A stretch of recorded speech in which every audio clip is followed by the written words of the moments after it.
SS kitchen থেকে সবাইকে জানাই আসসালামু আলাইকুম। আজ আপনাদের জন্য নিয়ে এসেছি এমন একটি রেসিপি যেটা সবারই পছন্দ, সেটা হলো সর্ষে বাটা দিয়ে ইলিশ মাছ। এটা সবারই পছন্দ হলেও অনেকেই এটা রান্না করতে ভয় পান। অনেকে মনে করেন যে সর্ষে বাটা দিয়ে রান্না করলে মাছটা তিতা হয়ে যাবে। আজ আমি শিখিয়ে দেব কিভাবে রান্না করলে সর্ষে বাটা দিয়ে ইলিশ মাছ একটু তিতা লাগবে না এবং অনেক বেশি টেস্ট লাগবে। আপনারা না টেনে পুরো ভিডিওটা যদি দেখেন তাহলে বুঝতে পারবেন কিভাবে রান্না করলে এতটা টেস্টি হবে। তাহলে চলুন দেরি না করে এবার শুরু করি। সবার আগে আমি একটি মাছ থেকে বড় বড় রিং পিস করে 6 পিস মাছ নিয়ে নিলাম। এবার সর্ষে ইলিশ রান্না করার জন্য আমার যা যা উপকরণ লাগবে সেগুলো দেখিয়ে দিচ্ছি। লাগছে সরিষার তেল, সরিষা বাটা, পেঁয়াজ কুচি, পেঁয়াজ বাটা, কাঁচামরিচ, হলুদ গুঁড়া, মরিচ গুঁড়া এবং জিরা গুঁড়া। এবার চলে যাচ্ছে রান্নায়। চুলায় একটি প্যান বসিয়ে দিলাম এবং এখানে দিয়ে দিলাম হাফ কাপ পরিমাণ সরিষার তেল। এই রান্নাটা অবশ্যই সরিষার তেল দিয়ে করতে হবে। তেলটা একটু গরম হওয়ার পর এখানে দিয়ে দিলাম হাফ কাপ পরিমাণ পেঁয়াজ কুচি। পেঁয়াজ কুচিটা দিয়ে নেড়ে চেড়ে হালকা গোল্ডেন কালার করে ভেজে নিচ্ছি। ভাজার সময় এখানে দিয়ে দিলাম সামান্য পরিমাণের লবণ। লবণটা দিয়ে পেঁয়াজটা ভাজলে খুব তাড়াতাড়ি পেঁয়াজটা নরম হয়ে আসবে এবং বেরেস্তার মতো মুচমুচে হয়ে যাবে না। নাড়াচাড়া করে ভাজতে ভাজতে পেঁয়াজটা দেখুন নরম হয়ে গিয়েছে। এবার এখানে দিয়ে দিলাম 1/3 কাপ পরিমাণ পেঁয়াজ বাটা।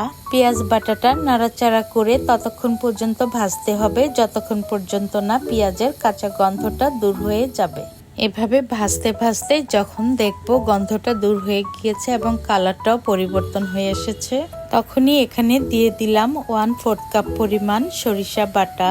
এখানে বলে রাখা ভালো যে আমি 1 চা চামচ সাদা সরিষা এবং 1 চা চামচ কালো সরিষা খুব ভালো মতো ধুয়ে সাথে একটি কাঁচামরিচ দিয়ে ব্লেন্ড করে নিয়েছি।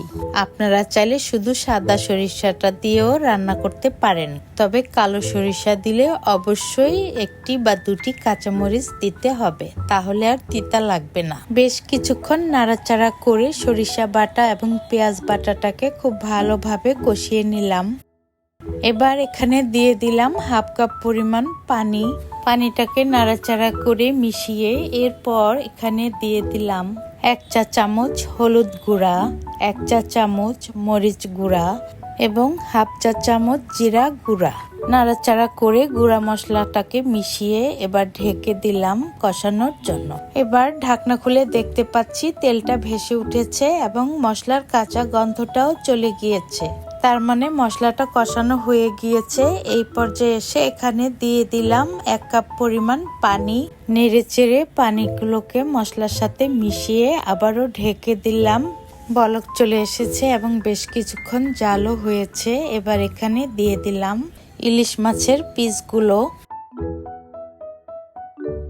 এরপর দিয়ে দিলাম 5-6টি কাঁচামরিচ। আমি কিছু মরিচ আস্ত দিয়েছি এবং কিছু ফালি করে দিয়েছি। এ সময় লবণটা একটু চেক করে দেখলাম, লবণ কম হয়েছিল, তাই এখানে আবারও আন্দাজ মতো লবণ দিয়ে দিলাম। বেশ কিছুক্ষণ জাল হয়েছে। এবার একে একে খুব সাবধানে মাছগুলোকে উল্টিয়ে দিলাম। ইলিশ মাছ খুবই নরম মাছ, এটা সিদ্ধ হতে খুব বেশি সময় লাগে না। আপনাদের কাছে যদি মনে হয় মাছটা উল্টাতে গেলে ভেঙে যাবে, তাহলে উল্টানোর দরকার নেই। শুধু মাঝে মাঝে এমন ভাবে নাড়াচাড়া করতে হবে যেন নিচ দিয়ে মশলাগুলো পুড়ে না যায়। এবার একটু ঢেকে দিলাম 2 মিনিটের জন্য। 2 মিনিট পর ফিরে আসলাম। দেখুন কালারটা কি চমৎকার এসেছে। এটা দেখতে যেমন সুন্দর, খেতে আরো অনেক বেশি টেস্টি। আপনারা নিশ্চয়ই লক্ষ্য করেছেন আমি কিন্তু সব মশলা একবারে দেইনি, ধাপে ধাপে দিয়েছি। আপনারাও আমার রেসিপিটি ফলো করে এভাবে একবার রান্না করে খেয়ে দেখবেন। আশা করি খুবই ভালো লাগবে। আর ভালো লাগলে প্লিজ আমার চ্যানেলটি সাবস্ক্রাইব করবেন, পাশে থাকা বেল আইকনটি প্রেস করে রাখবেন, তাহলে যখনই আমি নতুন কোনো ভিডিও আপলোড করব সবার আগে দেখার জন্য নোটিফিকেশন পেয়ে যাবেন। আর যারা ইতিমধ্যে এই কাজটি করে ফেলেছেন তাদেরকে অসংখ্য ধন্যবাদ। আমার রান্নাটা একদম কমপ্লিট। এবার আপনাদেরকে পরিবেশন করে দেখাচ্ছি।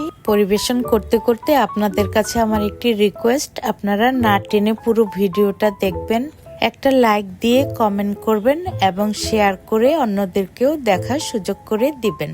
আবারও চলে আসবেন নতুন কোনো ভিডিও নিয়ে। সেই পর্যন্ত সবাই ভালো থাকবেন। আল্লাহ হাফেজ।